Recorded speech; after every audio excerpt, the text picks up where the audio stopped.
Warangal corporate బరిలో 44వ division అభ్యర్థిగా BJP తరఫు నుండి కొల్లను సంతోష్ రెడ్డి గారు నిలబడ్డారు. ఆయన మనోభావాలు, ఆయన విజయానికి ఉన్న అనుకూలతలు ఏంటో తెలుసుకుందాం మనం ఇప్పుడు. సార్ చెప్పండి. నా పేరు సంతోష్ రెడ్డి. నేను భారతీయ జనతా పార్టీలో 1995 నుంచి నేను ఇదే పార్టీలో కొనసాగుతున్నాను. నేను ఇంతకుముందు 95లో కార్పొరేటర్గా కాంటెస్ట్ చేశాను 11వ డివిజన్ నుంచి. నాకు అన్ని రకాల అవకాశాలు ఉన్నాయి ఇక్కడ. ఈ ప్రజలంతా నాకు మమేకమై నన్ను గెలిపించానని కోరుకుంటున్నారు. ఇంతకుముందు ఉన్న అభ్యర్థులు ఎవరైతే ఉన్నారో వాళ్ళు చేసిన అభివృద్ధి శూన్యము. అంతకుముందు 2000 సంవత్సరంలో మా అభ్యర్థి గెలిచిండు, ఇక్కడ నుంచి మేయర్గా ఉన్నారు.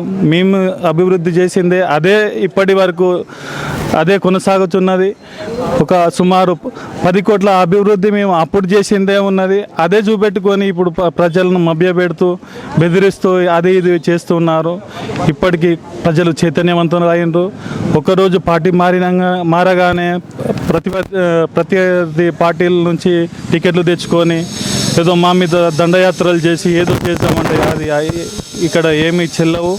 మేము బలంగా ఉన్నాము. కేంద్ర ప్రభుత్వం తరపు నుంచి నిధులు వస్తున్నాయి.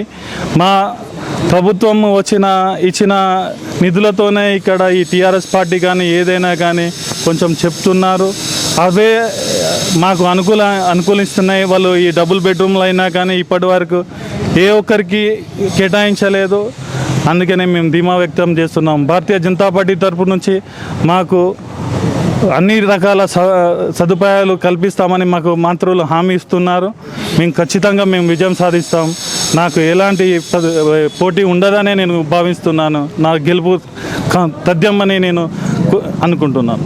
మీరు గెలిస్తే తక్షణం మీ డివిజన్లో ఉన్న ఏ ప్రాబ్లమ్స్ని సాల్వ్ చేస్తారు? మా డివిజన్లో ముఖ్యంగా ఇప్పటి వరకు మా కొన్ని ప్రాంతాల్లో మోరీలు కానీ మరియు ఈ సీసీ రోడ్లు అస్సలే కేటాయించలేదు.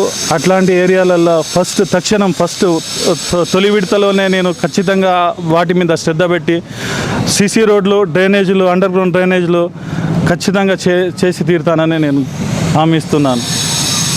Thank you sir.